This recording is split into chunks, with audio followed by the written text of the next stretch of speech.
télévision La foi en Jésus-Christ. Je suis très contente de vous retrouver encore une fois pour notre émission, Notre quotidien. Aujourd'hui, nous allons encore développer ensemble un thème très capital pour vous, pour nous, pour tout le monde. Nous allons parler sur l'Église. L'Église, business ou secte. Des questions que vous aussi vous posez chez vous. Pour cela, je ne suis pas seule. Aujourd'hui, sur notre plateau, nous avons un invité de marque. Nous avons un grand homme de Dieu, un homme parmi les grands, un papa de plusieurs enfants. Aujourd'hui, il va nous parler sur ces thèmes. Il va nous faire comprendre ce que c'est l'Église. Pour cela, nous allons demander à notre papa de se présenter. Bonjour, papa Jean-Jacques. Bonjour, bonjour. Je suis très contente de vous recevoir et merci d'être venu. Merci, moi également, enchanté. Est-ce que papa, vous pouvez vous présenter pour plus de précision pour nos bien-aimés que vous suivent? Que le Seigneur Dieu soit béni. Je suis très humblement l'homme de Dieu, Jean-Jacques Omba. Je suis serviteur de Dieu et dans l'Église de Jésus-Christ. Et bien, présentement, je m'occupe de l'Église Temple de l'Éternel que le Seigneur nous a confié à diriger. Voilà un peu, peut-être les autres questions on pourra répondre. C'est ce que je peux dire en présentation. Ok. Papa, je voulais vous poser une question. Papa, c'est quoi l'Église en fait? L'Église. Que le Seigneur Dieu soit béni. Et c'est une très bonne question. J'essaie d'une manière tout à fait naturelle, quand quelqu'un commence à prier, il dit, je commence à aller à l'église. Je veux parler de l'église pour que tout le monde comprenne le plus simplement possible que l'église, c'est appelé hors d'eux. Donc c'est l'ensemble de ce que le Seigneur, Jésus-Christ, parce que nous parlons de l'église, c'est que Dieu a appelé de vivre hors de système donné, hors du monde, appelé à vivre hors du péché, appelé à vivre comme le commun du mortel, et qui se rassemblent quelque part pour écouter le discours de ces dieux-là. Donc l'Église, c'est appelé hors de tout ce que le Seigneur a appelé, tout ce qui n'est pas conforme à ce qui est traditionnel. C'est cela l'Église. Peut-être on entrera encore en détail. On pourra faire comprendre aux gens l'Église par vos questions ou par ce que le Saint-Esprit est en nous. Papa, vous venez de dire tout à l'heure que appeler des personnes sorties du monde. Donc appelées par qui? Que le Seigneur Dieu soit béni. C'est le Seigneur qui appelle. Oui. C'est lui qui adresse l'appel. C'est ce qu'on appelle la vocation. Donc le Seigneur, nous sommes des appelés. Donc le Seigneur appelle ceux qui sont à lui. Parce que le monde, comme je disais tout à l'heure là, que par le question, on pourra bien expliquer. Si je peux remonter le temps à la création, Dieu a voulu déjà créer l'Église, mais ça a échoué, pas par la faute de Dieu, mais par la faute de l'homme. Adam qui était établi, qui devrait conduire ce que Dieu avait créé, la création, a vendu, a donné tout ce que Dieu lui avait confié entre la main du diable. Maintenant, le diable, comme on dit dans 1 Corinthiens 4, donc il a pris possession du monde et des hommes, de sorte que Dieu n'avait rien. Il n'avait rien parce qu'il est écrit le monde entier est sous l'emprise du malin. Et d'ailleurs, dans Matthieu 4, quand le Seigneur Jésus-Christ vient, le diable lui fait monter sur une des montagnes, il lui montre à l'instant la gloire du monde entier. Il lui dit, voilà la gloire du monde entier, je le donne à qui je veux. Donc le diable, bien qu'il montait, il voulait dire au Seigneur, bien qu'il montait, il disait que maintenant le monde est à moi. Mais il a obtenu le Christ. Et quand Jésus-Christ est venu, il avait un projet. Je voudrais vraiment utiliser des termes peut-être naturels, simples. pour que tout le monde comprenne. Le projet de Jésus-Christ, c'était de bâtir son Église. Et comme tout le monde appartenait au diable, le monde était sous le contrôle du diable, Jésus, qui ne devrait pas bâtir sur les terrains du diable, devait bâtir sur un autre terrain qui était à lui. C'est ainsi qu'il a commencé à appeler ceux qui étaient entre les mains du diable pour qu'ils viennent, qu'ils sortent du main du diable, qu'ils passent de la puissance du malin, de la puissance du diable, et qu'ils quittent là-bas pour passer à la puissance de Dieu.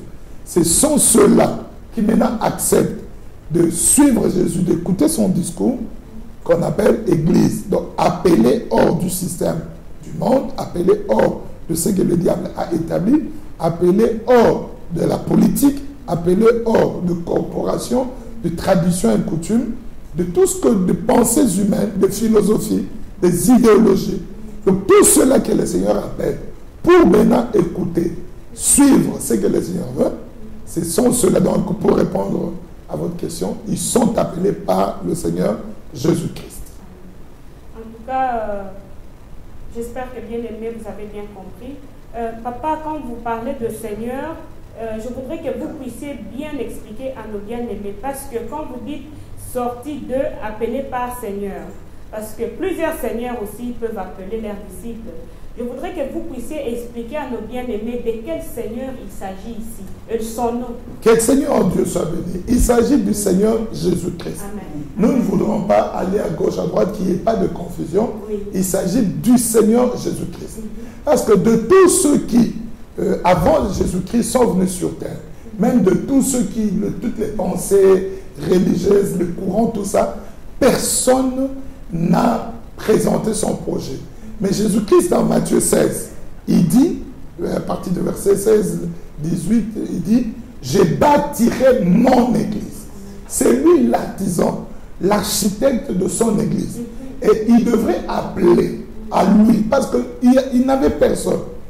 Le Seigneur adresse un appel, une vocation, par sa parole, il a plusieurs manières d'appeler. Et quand tu viens chez lui, tu acceptes de suivre ce qu'il te dit. Maintenant, tu t'installes, peut-être on viendra plus loin, à dire où l'Église peut se retrouver. Là, ce sont ce qu'on dit, les lieux de rassemblement. D'abord, ce qui compte, c'est de sortir, l'appel, accepter ce que le Seigneur t'adresse comme appel. Et, comme pour ceux qui comprennent les Lingala, il y a un cantique qui dit « Mokonzia bengi ngai nandimi ». Donc, il faut qu'il y ait un appel, que le Seigneur t'appelle, t'adresse un appel. Cet appel, il est constitué de la parole de Dieu, de l'acceptation, de l'abandon. Donc, parce qu'il y a beaucoup de gens qui disent aujourd'hui qu'ils sont été appelés, mais à l'appel, il faut qu'il y ait une réaction. À une action, il faut qu'il y ait une réaction. L'action, c'est l'appel du Seigneur Jésus-Christ. La réaction, c'est l'acceptation. C'est ainsi que ceux qui sont appelés par le Seigneur Jésus-Christ doivent aussi l'accepter comme Seigneur et Sauveur pour marcher maintenant, non plus conformément à leur vie passée, mais conformément à la vie actuelle à laquelle le Seigneur le confie. Si je comprends plus simplement, donc l'Église, c'est le rassemblement des gentils. C'est-à-dire que de personnes qui ont refusé le mal et qui suivent le Seigneur Jésus-Christ. Que le Seigneur soit béni. Vous avez dit quelque chose de bien là, de gentil. Il faudrait qu'on éclaire l'opinion. Quand on parle de gentil, c'est par rapport à Israël. Israël, vraiment, suivez-moi très bien, que le Seigneur nous fasse grâce, que le Saint-Esprit nous aide. Je sais que beaucoup de gens commettent cette erreur, mais ça passe comme ça. On dit, il y a beaucoup d'appelés et peu d'élus. Or, dans le sens le plus strict de cette confirmation biblique, les appelés, ce sont les gentils. Et les élus, ça ne concerne qu'Israël. Parce que l'histoire d'Israël avec Dieu, c'est l'élection. Eux, ils ont été élus par Dieu.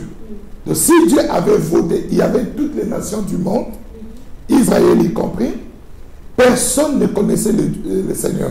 Parce que le monde était parti dans sa perdition, le diable y régnait. Dieu a fait son choix. Il a élu Israël. C'est ça l'élection. À cause d'Abraham qui a accepté l'appel, Dieu a choisi Israël. Maintenant, de toutes les nations qui étaient ou qui sont sur la terre, il n'y avait que la nation Israël qui connaissait Dieu.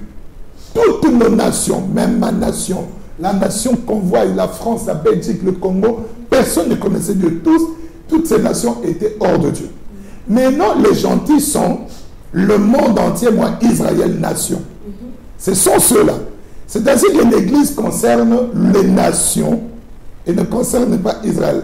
Bon, on pourrait encore en développer, que les gens ne disent pas, il a dit ça. Non, je sais ce qu'on dit et ce que je dis, et nous pourrons l'expliquer. Donc, quand Dieu parle d'Israël, c'est une dispensation qui est tout à fait autre que l'Église.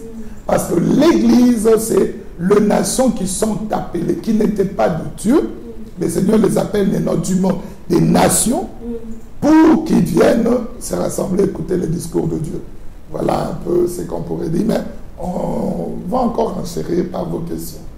Donc, nos bien-aimés voudraient savoir maintenant qui est le maître de l'Église. Est-ce que c'est les gens établis tels que le pasteur, ou bien l'État, ou bien qui est le maître, le patron de l'Église? Que le Seigneur soit béni.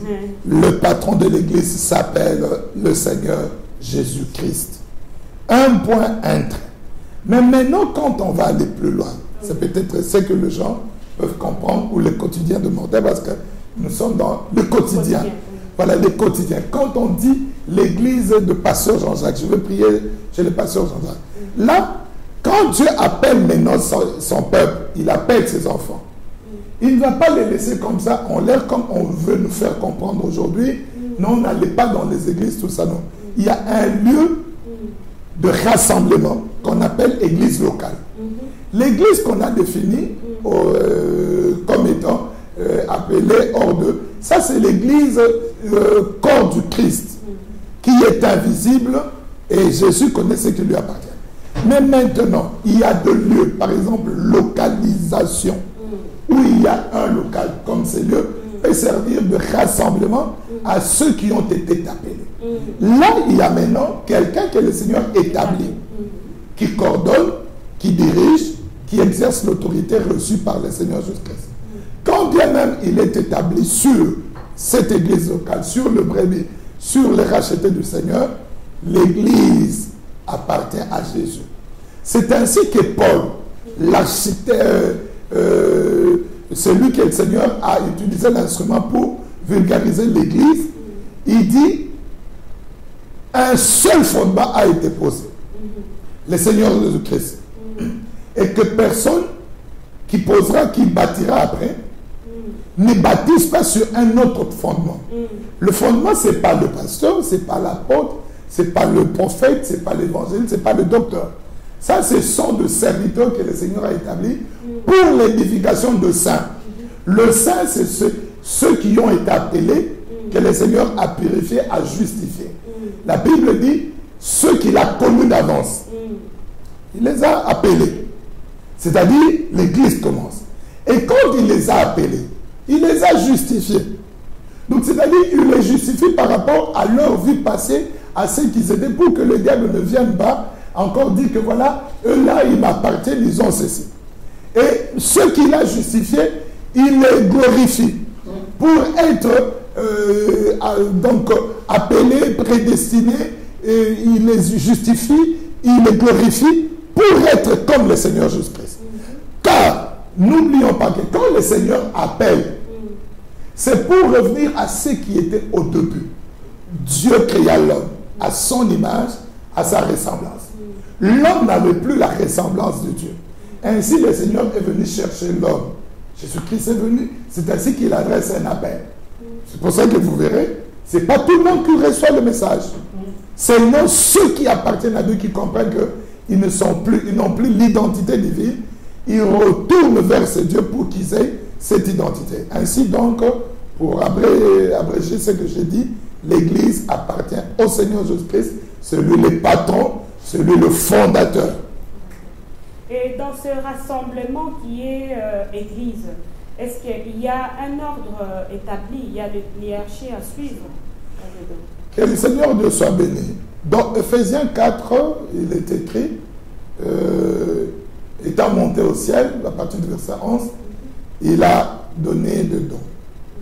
Dieu donne de dons de ministres, il les établit pour l'édification des saints. Parce que ce que le Seigneur a appelé, c'est comme un enfant qui vient au monde aujourd'hui. On ne va pas dire, ok, j'ai mis au monde un enfant, c'est tout, il se débrouille, il reste là. Non, il y a des parents qui vont prendre soin de cet enfant pour qu'il arrive à maturité. De même aussi, ceux qui sont appelés, ils doivent suivre un parcours jusqu'à l'enlèvement. Parce que nous ne sommes pas encore arrivés. Quand bien même on a reçu le Seigneur Jésus-Christ, on a le salut. C'est ainsi que l'ordre comme tel, la hiérarchie, n'est pas pour dire qu'il y a ceci, il y a cela. Bon, le Seigneur fait grâce à qui il veut. Il a appelé. Les serviteurs de Dieu reçoivent un double appel. Tout le monde est appelé. C'est l'appel général, comment je l'appelle, hein? L'appel au salut. C'est là où le Seigneur dit, la parole de Dieu dit, il ne fait exception de personne. Zamba Ponaramutute, il appelle tout le monde. Bon, méchant, tous, impudiques, sorciers, Dieu les appelle. Et quand ils viennent, et qu'ils sont justifiés, glorifiés, prédestinés à être comme Jésus, le Seigneur maintenant, il s'est choisi. Nous connaissons tous. Il sait que celui-là sera un instrument entre mes mains.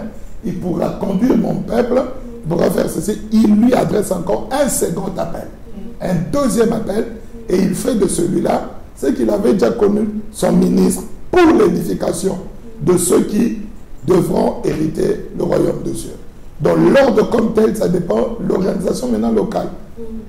On peut avoir un seul pasteur, deux pasteurs, un évangéliste, tout ça là, ça dépend de la grâce de ceux qui se sont retrouvés là-bas, qui ont reçu l'appel du Seigneur Jésus-Christ. Pasteur, je voulais aussi savoir, est-ce qu'une personne qui est appelée doit obligatoirement rejoindre ces rassemblements que l'on appelle l'Église? Tout à fait. Et pourquoi qu'il en est là? Parce qu'il faut qu'il soit édifié. La Bible dit, il est doux et agréable pour de frères, de bien-aimés, de se réunir ou de se rassembler. Par exemple, si l'Église, parce que je disais qu'on va encore développer, l'Église c'est le corps de Christ. La tête c'est Jésus. Nous sommes le membre. Par exemple, je prends mon corps. Si, c'est un exemple, si c'était le corps qui est l'Église, la tête, si on coupe mon petit doigt, il ne va plus vivre. Il sera seul. Il n'y aura plus la vie. Si on enlève le nez, on enlève la paume de main, on dit bon, la paume de main c'est dit non. Il faut que ceux que le Seigneur a appelés rejoignent un lieu de rassemblement pour leur édification, pour leur croissance. Parce que le chemin, il y a un parcours. Tout le monde ne connaît pas ce que Dieu veut. Il faut qu'on apprenne à quelqu'un comment se conduire. D'ailleurs, Paul le dit dans la Bible. Il dit à Timothée, il dit, afin que l'on sache, si je tarde, comment se conduire dans l'église, qui est la maison de Dieu, qui est la colonne et l'appui de la vérité. Donc, il faut que tous ceux qui ont reçu le Seigneur rejoignent un rassemblement, qu'ils prient pour que le Seigneur les oriente, pour qu'ils ne tombent pas dans des choses qui sont, par exemple, faites des mains des hommes. Parce qu'aujourd'hui, tous ceux qui s'appellent l'église locale n'est pas de Dieu. Qu'on ne se trompe pas. Qu'on ne se trompe pas, ce n'est pas pour dire quoi que ce soit ou critiquer qui que ce soit. Les diables peuvent prendre quelqu'un qui a vraiment reçu l'appel du Seigneur, désorienter ce quelqu'un pour aller encore tomber entre les mains des brigands. Ou désorienter quelqu'un pour aller tomber entre les mains de fossoyeurs, des arnaqueurs. Ainsi, quand le Seigneur t'adresse l'appel, il faudrait qu'on prie, même ceux qui vont appeler les autres, parce que le Seigneur utilisera des gens pour que ceux qui viendront accepteront Jésus ne tombent pas dans des rassemblements qui ne le sont pas. Parce que tout rassemblement n'est pas de Dieu. Tous ceux qui appellent, Jésus-Christ lui-même l'a dit à Pierre, tous ceux qui m'appellent Seigneur, Seigneur, ne seront pas sauvés. Donc, c'est-à-dire qu'une personne qui a reçu l'appel et qui ne va jamais à l'église, on ne peut pas l'appeler chrétien. Il dit, voilà, j'ai reçu le Seigneur Jésus-Christ, mais il ne va jamais à l'église, mais On l'appelle chrétien. Bon, par rapport, bon, peut-être il a reçu le Christ. Oui. On peut l'appeler chrétien parce qu'il a reçu le Christ. Oui. Mais il a appelé, parce qu'on doit tester. Oui. On doit voir. Paul dit à Timothée que tes progrès soient évidents et soient vus de tous. Mais maintenant, toi, tu as reçu le Seigneur. Tu restes à l'écart. On va tester. Si aujourd'hui tu restes seul, comment diras-tu que tu as peut-être la maîtrise de toi? Parce qu'on n'a jamais parlé mal de toi. On ne t'a jamais insulté. Comment est-ce que tu pardonneras, par exemple? Tu seras... C'est comme un enfant, je disais tout à l'heure là. Un bébé qui naît aujourd'hui, qui se dit, je suis venu au monde. On condamnera même la maman qui a mis au monde en recherche, qui a mis au monde un enfant qu'il a abandonné. Parce que cet enfant a besoin de soins. C'est lui qui est venu au Seigneur. Il a besoin de soins spirituels. Pierre dit, comme des enfants nouveau-nés, aspirer au lait spirituel.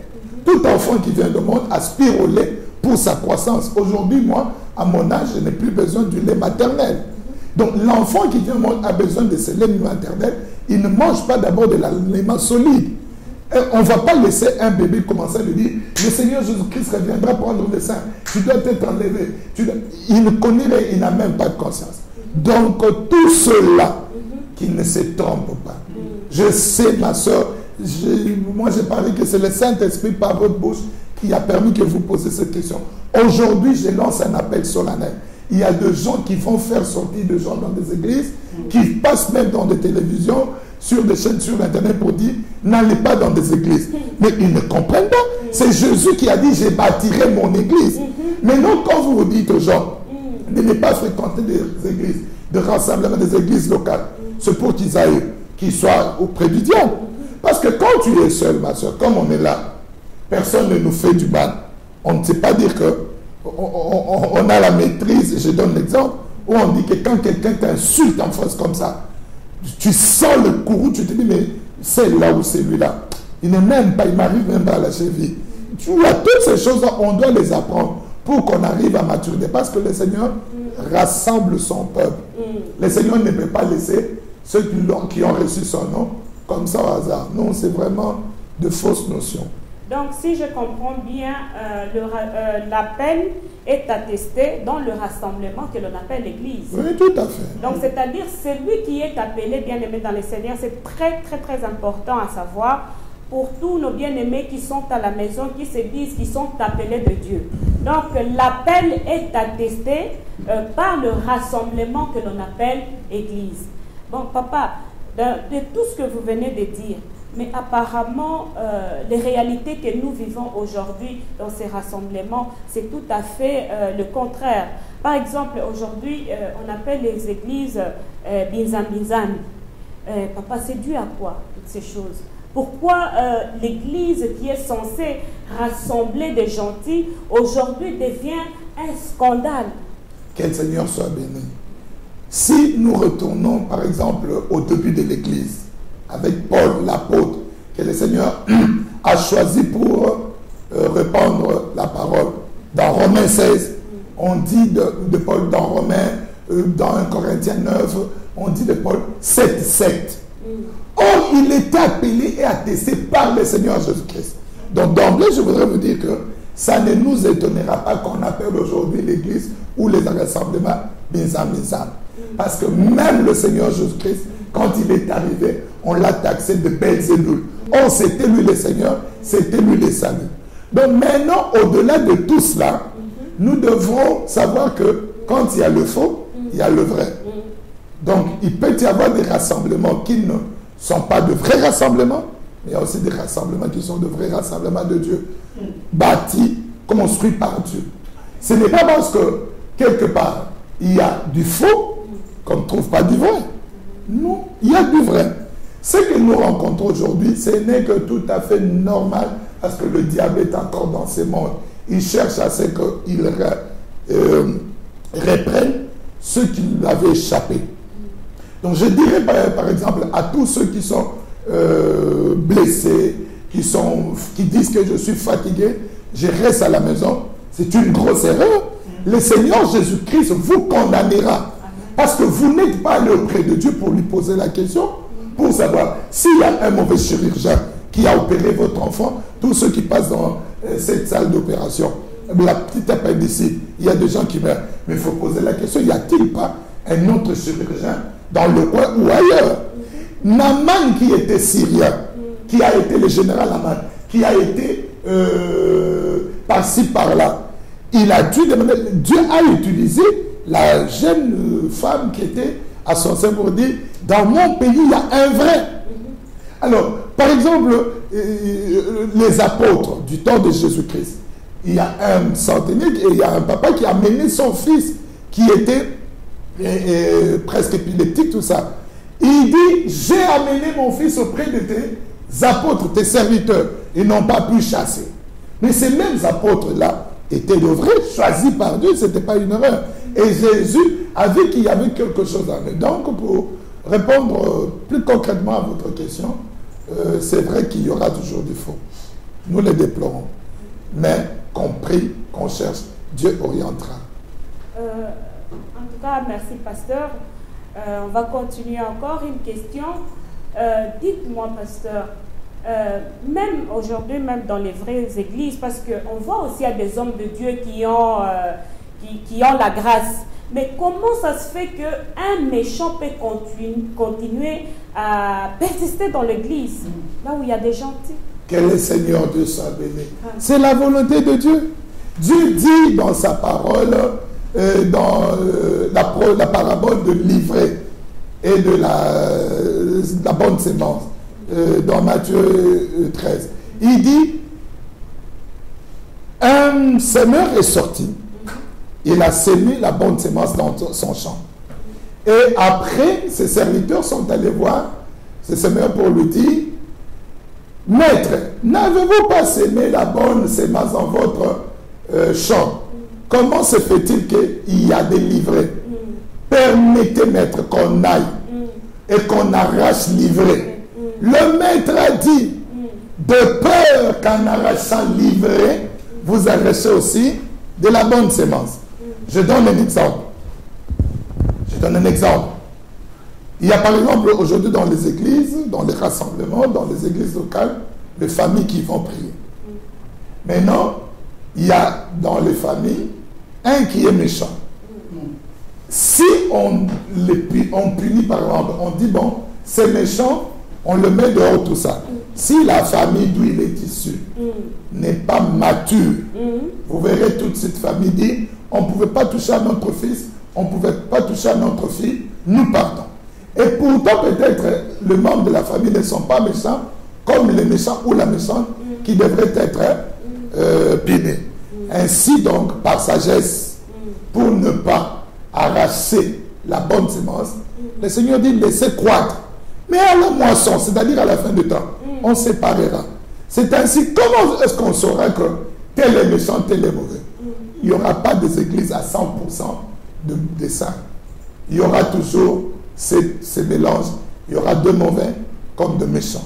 Même le tout grand Seigneur Jésus-Christ, moi j'ai toujours dit ça, dans son église, lui qui connaît tout le monde, sur 12, il y avait un. Si on calcule le pourcentage, on ne dit pas que Dieu se trompe. Mais à un moment donné, il cachait même ses méchants.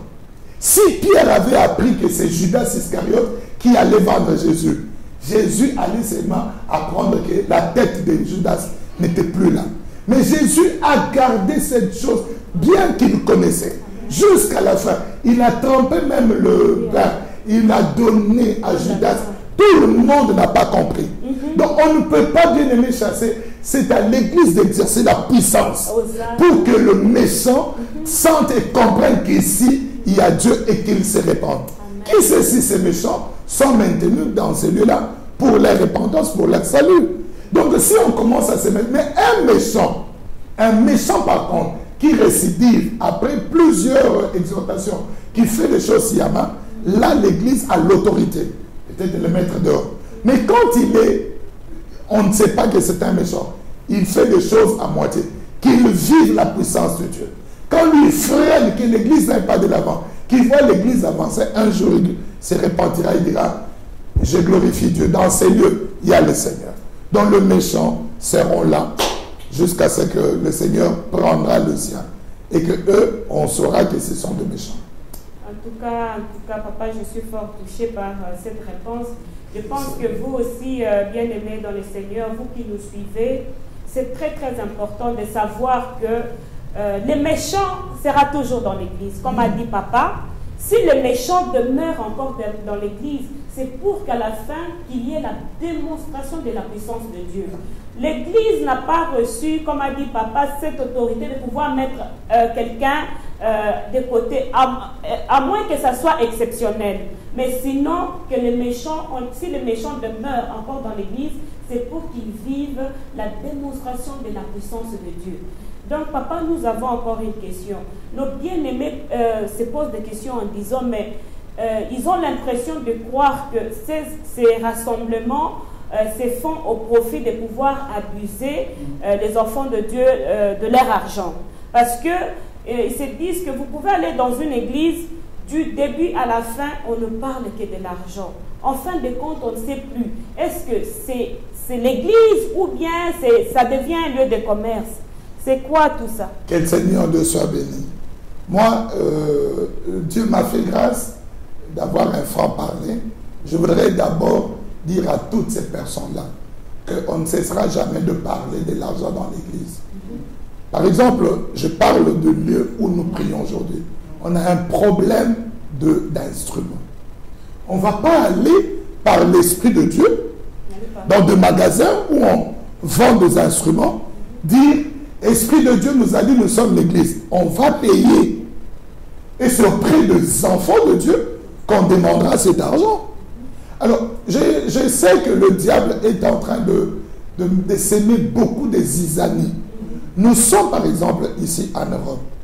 En Afrique, d'où je viens, qu'est-ce qui se passe? Quand vous êtes là, Dieu vous fait grâce, vous êtes touché par Dieu, vous avez 2-3 parcelles, vous vous dites, pour ce que Dieu a fait pour moi, ma parcelle ici, je les mets à la disposition de l'église. Personne ne paye de loyer.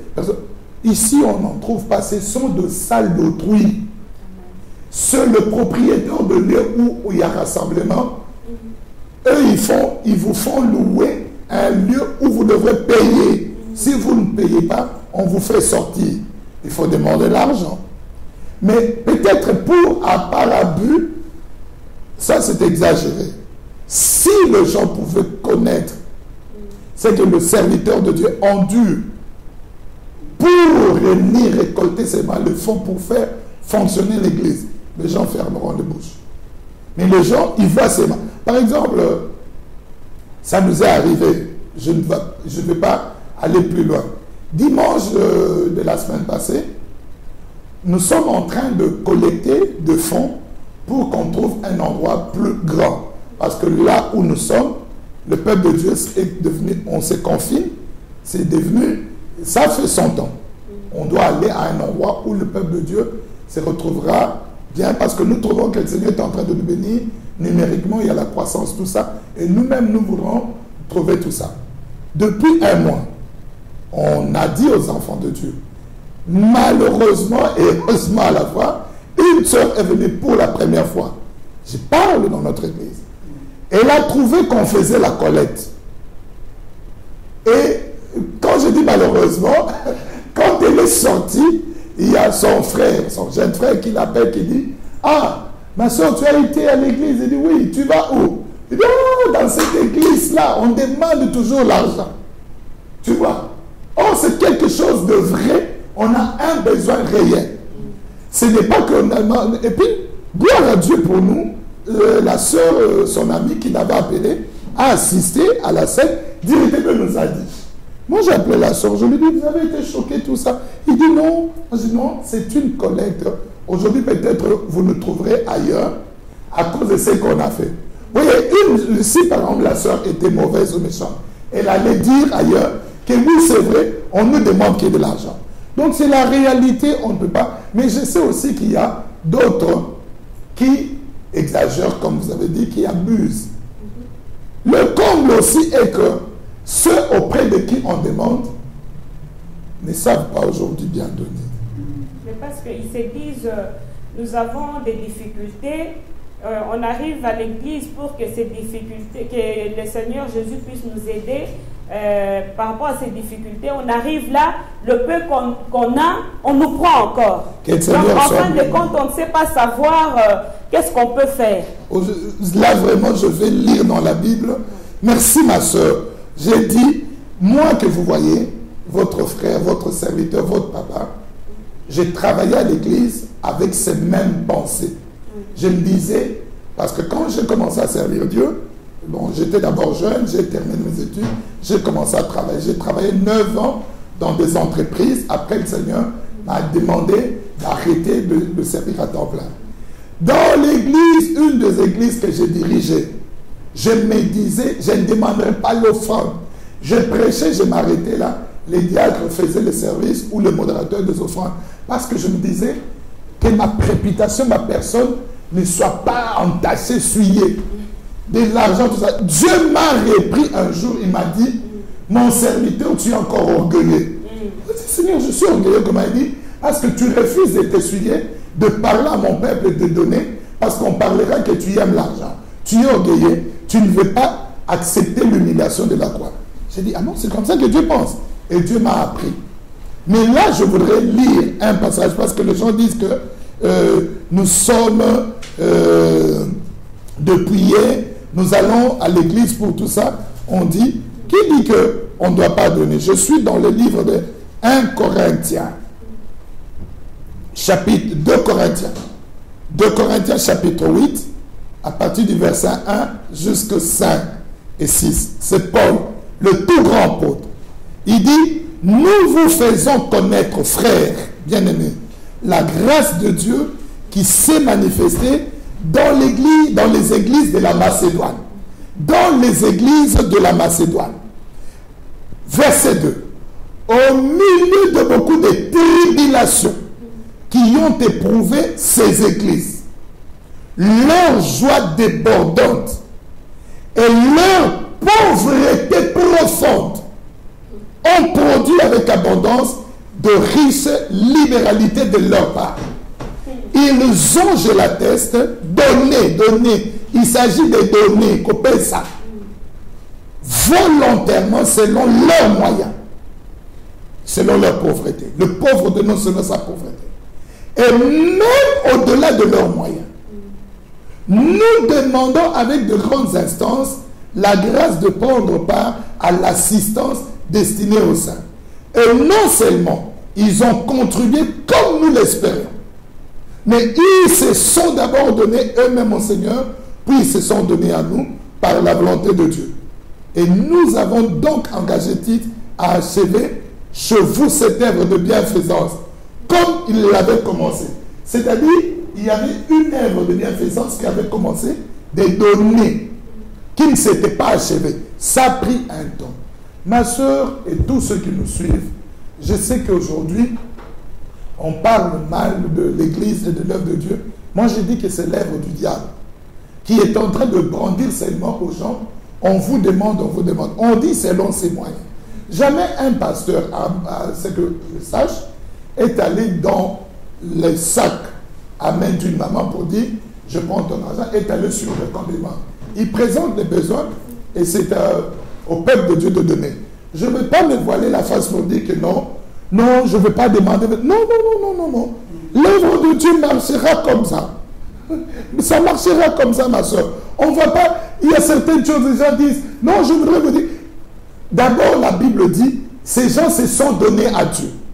L'argent viendra après. Le donner viendra après. Le comble est que les gens, même le peu qu'ils pouvaient donner, ils ne donnent plus. Vraiment, moi, quelqu'un dira, peut-être qu'il suivra l'émission, dira, il est en train de défendre. Non, je ne défends personne. Ceux qui abusent, ils abusent, nous condamnons. Mais les besoins sont réels. Le verre ici, ma soeur, on n'ira pas, je ne vais pas faire la publicité des maisons qui sont là où on vend pour dire, donnez-nous, nous sommes l'église. On déboursera l'argent. Et les gens, ils ne savent pas de fois les sacrifices que les pasteurs font. Je ne vais pas donner ici mon témoignage parce que mieux vaut que les gens parlent. Allez en catimini demander au diacre tout ça. C'est que les pasteurs font. Demandez à nos mamans, à votre maman, tout ça. Deux fois, j'ai dit, tout ce que vous avez, on donne pour l'église. Les gens ne savent pas. On prive les enfants de bien, de tout ceci, pour que l'église de Dieu fonctionne, deux fois pour qu'il n'y ait pas de scandale. Mais c'est au peuple de Dieu de savoir.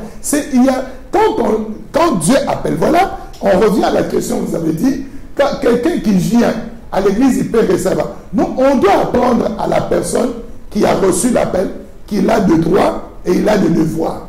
Dans le droit, il a le droit d'être béni, il a le droit de recevoir la grâce, il a le droit d'être encouragé, qu'il soit édifié. C'est sur ce droit qu'on lui montre le chemin pour qu'il atteigne la maturité spirituelle. Et dans ses devoirs, il a le devoir de communier, de participer au culte, de contribuer, de participer aux besoins de l'assemblée. Donc il faut qu'on apprenne aux gens. Le problème est que les gens qui sont allés prier ne sont pas brisés.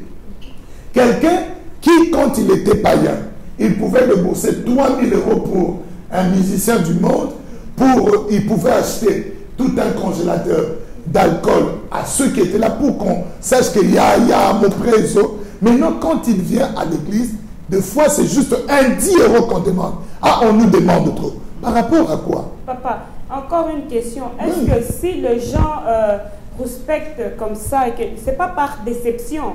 Parce que quand les gens viennent à l'église, ils ont des attentes quelconques.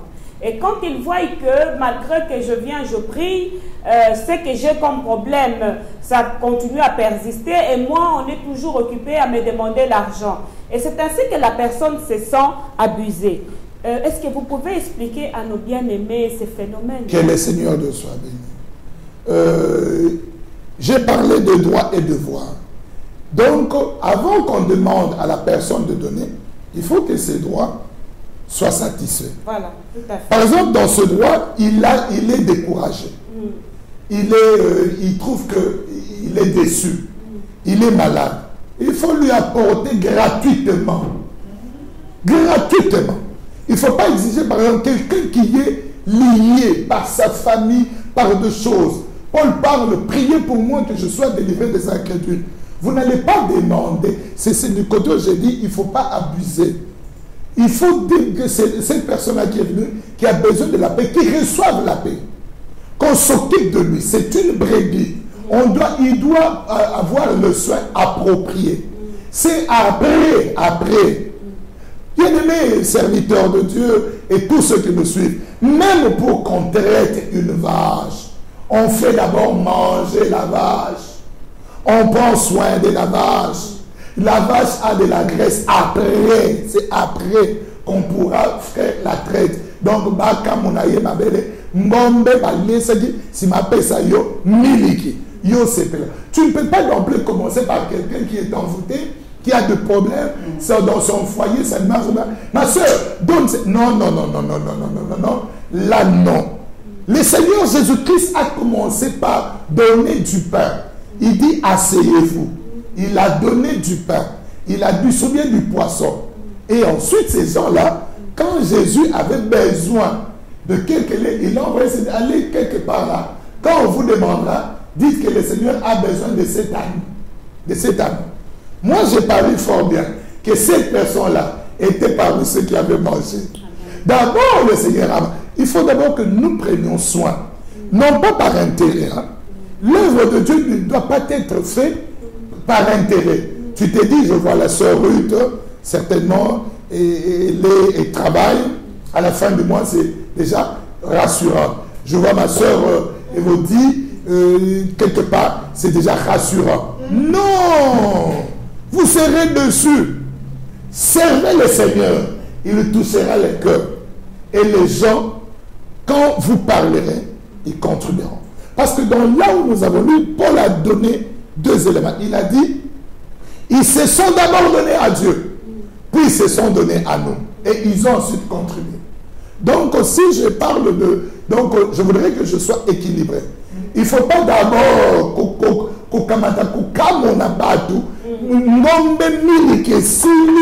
alors stima accueilli au ticket cochokori. Non, laisse en semence Tu vois, il faut prendre ma tite a bien mombalier, cheval poids qui m'a malamon gagné. Il faut alia malamu, batalaye, alia biloko européen, c'est corse-corte. De même aussi aux enfants de Dieu. Vous savez, hein, les choses de Dieu, j'ai parlé de l'action et de la réaction.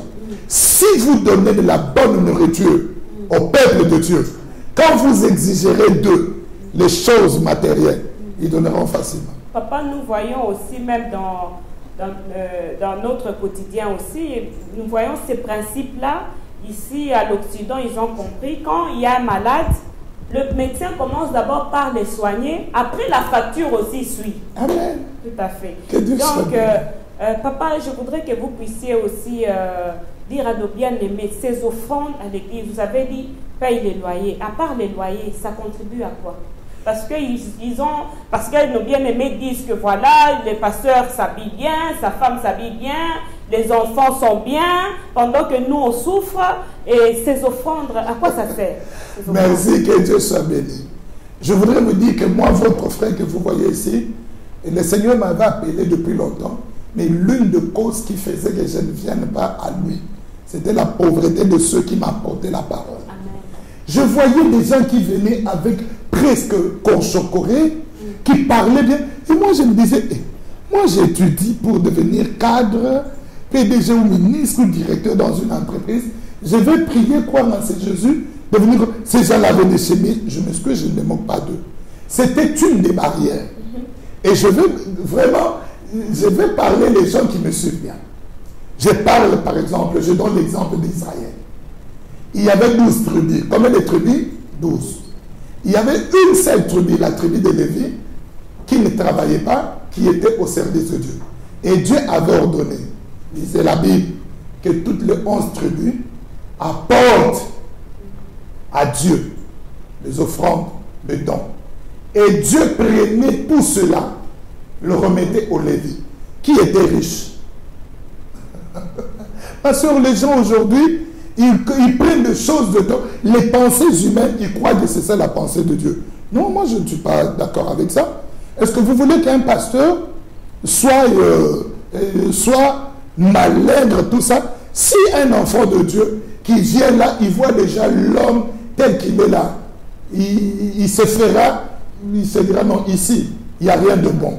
Vous savez que des malades, deux fois chez nous, je dis que certaines maladies s'aggravent par les conditions de l'hôpital. Tu vois comme ça les lits de l'hôpital, tu te dis, ah voilà, mais tu vois par exemple ici, je ne demande pas aux gens de tomber malade. Donc c'est pour dire que c'est une fausse note. C'est Dieu qui bénit ses serviteurs. Donc il ne faut pas jalouser l'homme de Dieu. Est-ce que vous voulez que les mamans pasteurs soient qui s'habillent mal? On parlera encore mal d'eux. Que les enfants de pasteurs, si le pasteur devient mandé, on dira, pasteur, si Dieu est pour lui, comment Dieu ne prend pas soin de lui? J'ai posé une fois, j'étais à un salon de coiffure. On ne savait pas que j'étais pasteur.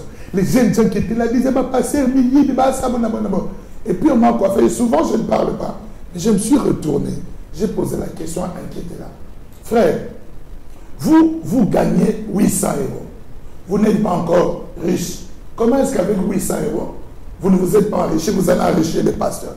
Et ça, c'était une connaissance. Il me dit, viens, aux pasteur. Les gens disent, pasteur. Il dit, même le salaire n'a pas. On vous a dit, j'ai dit non. L'Esprit de Dieu m'a révélé. Vous gagnez 800 €. Qu'on cesse de parler du mal des hommes de Dieu, ce ne sont pas des parvenus.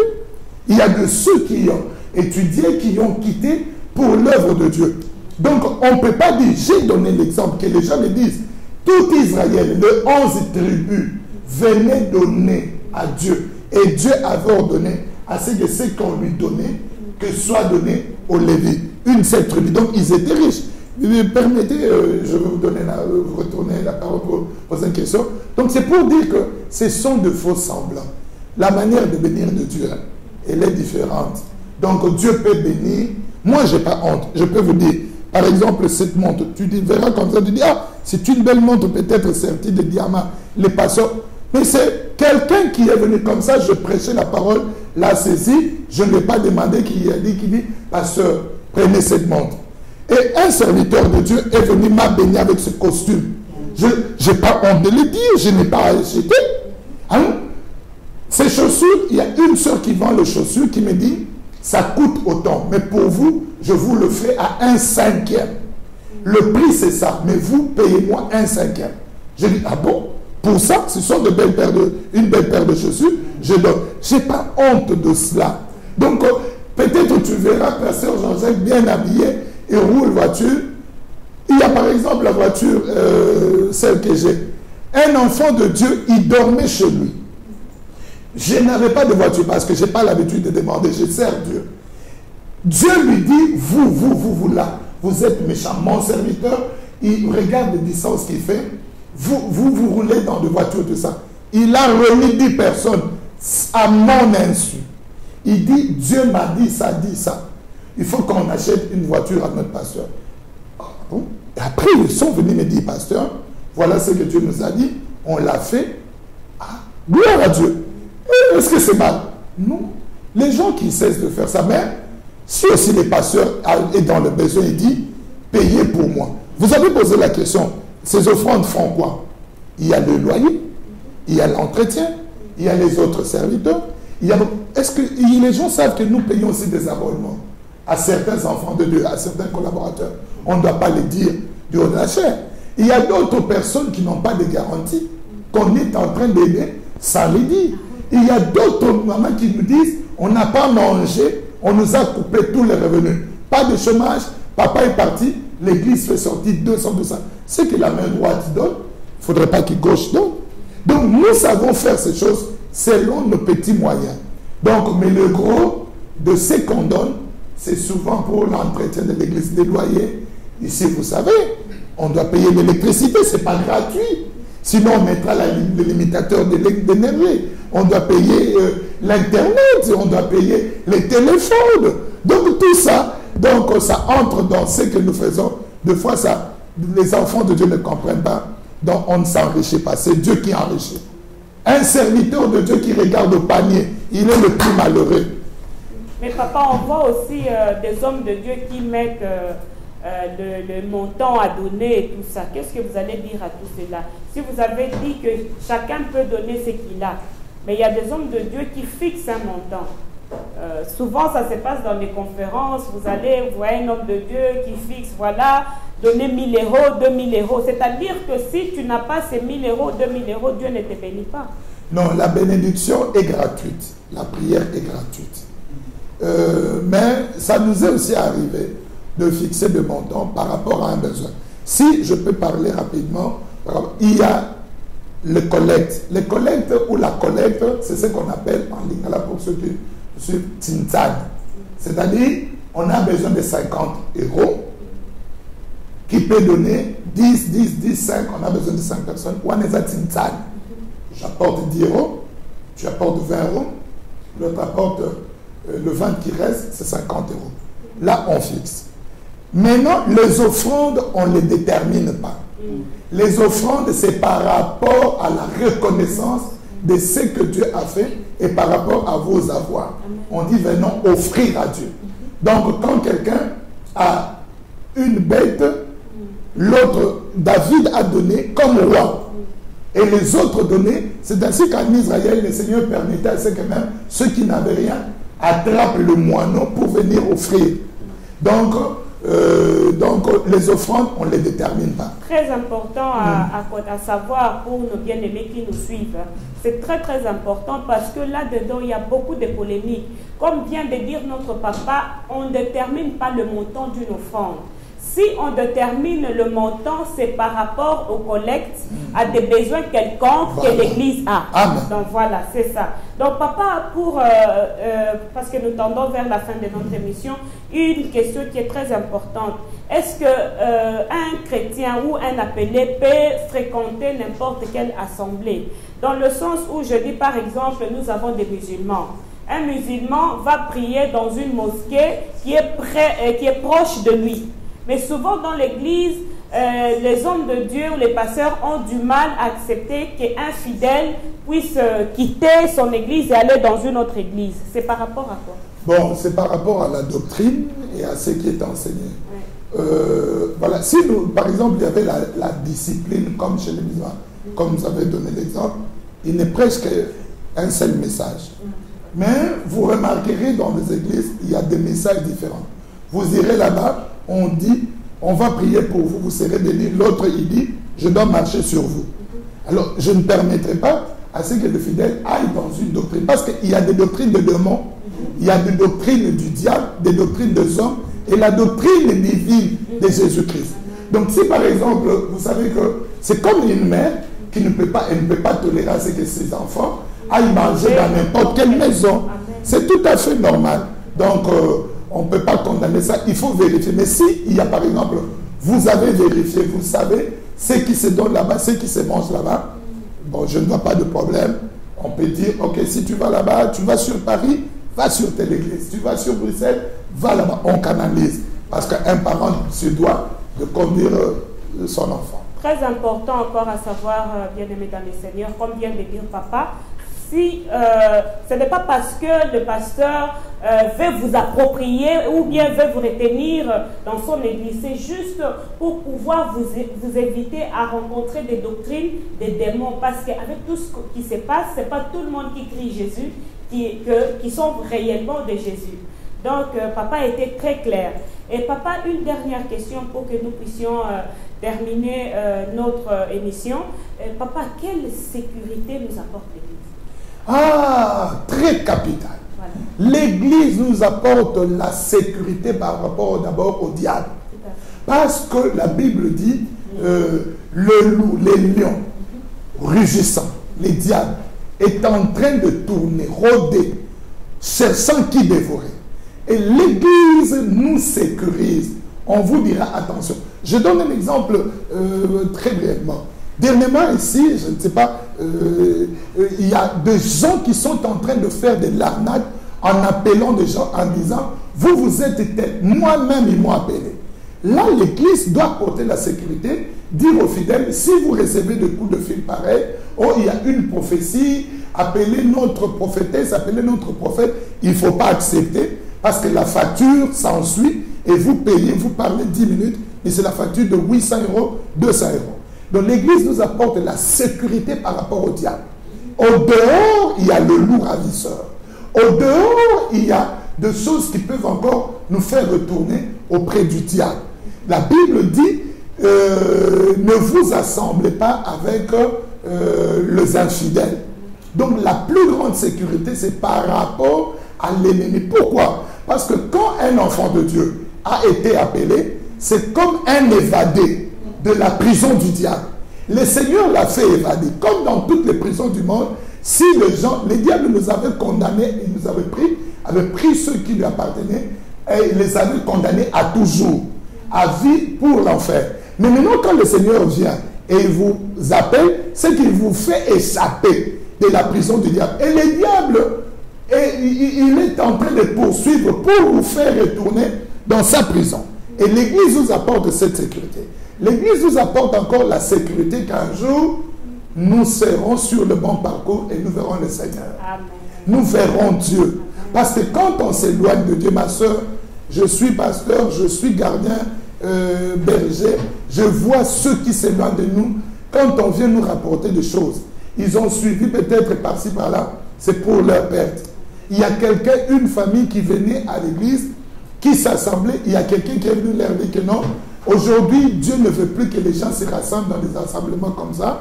Ils sont partis, le père est devenu prophète, la mère ceci, et c'est la débandade. Donc l'église rapporte la sécurité. Dieu viendra enlever l'église. Donc Dieu ne viendra pas enlever tout ce qui est en dehors. C'est l'église qui sera enlevée. Et on est préparé dans l'église pour que, au retour du Seigneur Jésus-Christ, nous soyons trouvés justes pour bénéficier du royaume de Dieu. Bon, papa, pour conclure maintenant, qu'est-ce que vous pouvez dire à nos bien-aimés? Un petit mot de conclusion. Voilà, bon, c'est une émission, la question de l'Église, on peut en parler comme ça. Peut-être, comme nous sommes limités par le temps, je dirais que tous ceux qui n'ont pas encore reçu le Seigneur Jésus-Christ, qu'ils le reçoivent. tous ceux qui ont été découragés, les blessés de guerre, qui ont abandonné les églises, il y a encore quelque part où le Seigneur veut vous voir. Prier, chercher, le Seigneur vous conduira. Et ceux qui ne connaissent pas les choses de l'église, qui cherchent ceux qui connaissent et qu'ils puissent se renseigner, au lieu de parler de mal, parce qu'il y a aussi la malédiction. Quand on parle de l'église, c'est l'épouse de Jésus-Christ. Aucun homme ne voudra, n'aimera qu'on touche à sa femme. Alors, ceux qui touchent aujourd'hui à la femme de Christ Jésus, qui est l'église, parce que l'église, c'est l'épouse qui sera enlevée, il y a toujours des répercussions. Que Dieu bénisse tous ceux-là qui nous ont suivis. Amen. Et qu'ils viennent. Il y a encore du meilleur que le Seigneur leur réserve. Amen. Bien-aimés dans le Seigneur, j'espère que vous avez été très satisfaits. Pour plus de questions, si vous voulez encore en savoir plus sur l'homme de Dieu, ou bien si vous avez encore des questions à poser, veuillez contacter la régie et la régie vous passera le numéro de l'homme de Dieu pour plus de questions. Et bien-aimé, nous avons encore besoin de questions. Si par exemple tu es experte ou expert en cuisine, écris-nous, appelle-nous, nous avons besoin de vous. Et pour l'instant, je pense que nous avons terminé avec notre émission et je vous retrouve une prochaine fois pour d'autres thèmes. Que mon Dieu vous bénisse. Au revoir. Merci, pasteur. Au revoir. Merci.